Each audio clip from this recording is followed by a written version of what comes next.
And we talked about LaVell Edwards and Ron McBride, and for years have talked about how great it would be to do a radio show with these two individuals. I remember a few years ago, rivalry week, David James and Patrick Inahan did a morning show that Friday before the Saturday game. It was the Friday after Thanksgiving, and the two of them talked to LaVell and Ron, and just hearing the chemistry of those two on the air at the same time, we always felt like it'd be just a magical moment to get these two guys together at one time. So we talked to the two of them. We worked out an agreement for them to be on the air for 14 weeks of college football talk. Nothing but college football every Friday from 1 to 3. We'll call it Football Fridays with LaVell Edwards and Ron McBride.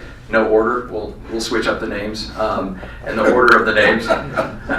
But we'll also be talking not only about what went on in the past and talk to former players and fellow coaches, but also look ahead. Every Friday, you'll get a chance to either look back at games that have already taken place, but look forward to the games that are happening that weekend. I think it kind of came from Patty Edwards, I believe, to my wife on an email saying, hey, LaVell and Mac, you guys ought to do something together so we could earn enough money for a summer vacation. And so my wife said, hey, why don't you and LaVell do something on the radio or something? So I said, well, I'll see. So I read Chris and I had talked, I don't know what day it was, but we had talked, and I said, hey, you guys think you might be interested in a show with LaVell and I, and with your radio station? And he said, well, yeah, we had to talk about it. And I said, we talked, and I said, you interested in doing this? And he said, yeah, I'd be interested in doing it. So then we met with everybody and kind of ironed out the details, and so then that's how it all started. It didn't take a lot to put it together. I mean, just to make sure that he had a car to drive wherever he had to go. I mean, that was a big thing. His wife's here, so that's good. So I know he's in good hands. So, what do you have to say? Well, that'll be the nature of the show, me sitting back and just listening to Ron talk, because whenever you're around, all you have to do is listen. But I've told him many times that he's a perfect straight man for me, and we've had a lot of great experiences over the years, and we had great rapport. We always had from day one, even when we put Mark Wilson back in to throw a touchdown to win by, what was it, 50-7? You brought it up. I didn't. I'd forgotten about it. The only thing I brought up was Connor Sherrill taking the field goal and hitting the upper. You like to bring that up.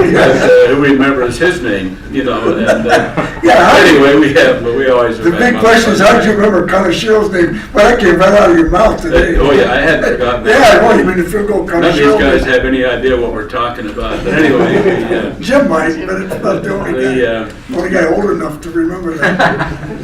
The great thing is they told us they didn't care about any content or anybody that knew anything, so that's why Ron and I are together. But anyway, we'll look forward to it and see how it goes. And I think, 14 weeks for 2 hours.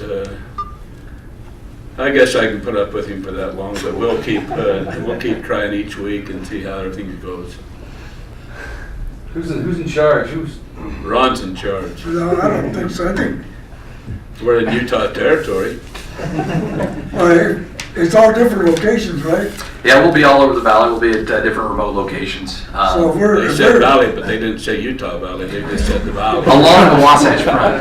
So anything beyond the point of the mountain belongs to LaVell. Anything this way up belongs to me, so that's where he's put it, right at the prison. And you know what? There's still some BYU guys in that prison. It would take a Ute to know.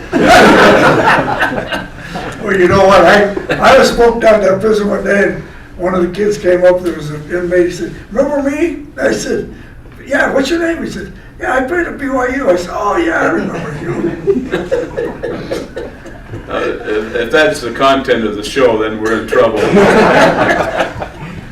No, we'll have a lot of fun. DJ, you.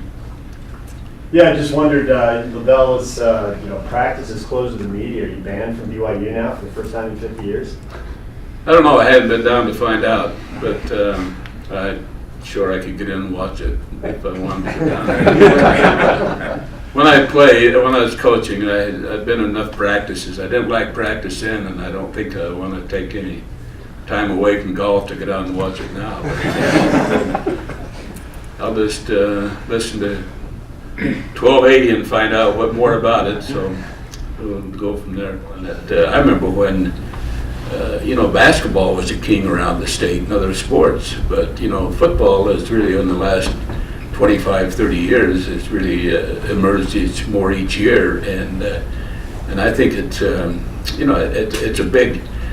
big time affair now. Game day now is really something on the campuses, and all the campuses here in the state, and never had that for a long time, and so it's changed, and I think social media has changed the game a lot, and I think that's why you find coaches now buttoning it up a little bit, and you could have a fight break out, or not necessarily a fight, but some guys swinging at each other or whatever, and now it'd be all over the news, it'd be on social media, it'd have it covered, and by the time it was bounced around 2 or 3 times, it'd be an all-out brawl, and so times are different now, and so it'd be interesting if how I'd feel if I were coaching today. We always had open practices, and pretty much, and I'm not sure I would if I coached today, just because of the way it's just a different climate now than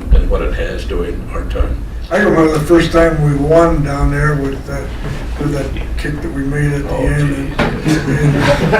Things never got high enough to get over the ends and over That the thing's bar still until going. I got there. It's still going. but I can remember when I came in the stadium how nice everybody was to me, because they figured they were going to beat the crap out of us. So all the ushers and all the people, hey, you guys are really doing good. You're trying real hard. I mean, it's kind of like, patting you on the back. They like you because they're beating you. You know They what I never mean? patted anybody on the back that was from Utah.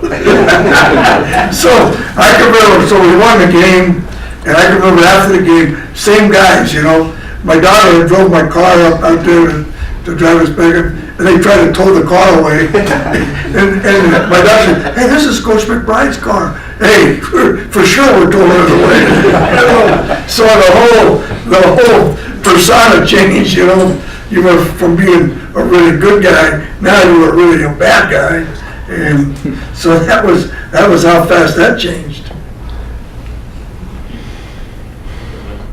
I have plenty, but take advantage of the space. So. Since I got both you guys here, I want to add, and I'm coming from Ogden. When Mac took that job at Weber State, LaVell, did he call you and say, come down and coach? Because it seemed like he called every one of his old buddies to try to get on that coaching staff that first year. And would you have done it? I think he had his list was too long before he got to me, and I really think that was I thought at the time that was a great move by Weber State in hiring Ron, and I think that I've said this before, that Ron, in my own opinion, changed the direction of University of Utah football. And I don't care about, you talk about who after, or what they've done or what they're doing now. It was Ron that changed the atmosphere and the whole thing to get it going.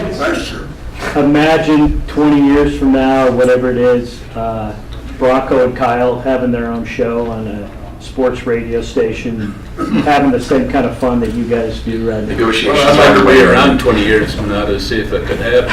And we were just talking about that little face-to-face one we had in there with the photographer, and I said, how about this be with Bronco and Kyle? LaVell said, it would be real interesting. Probably fisticuffs before that broke out.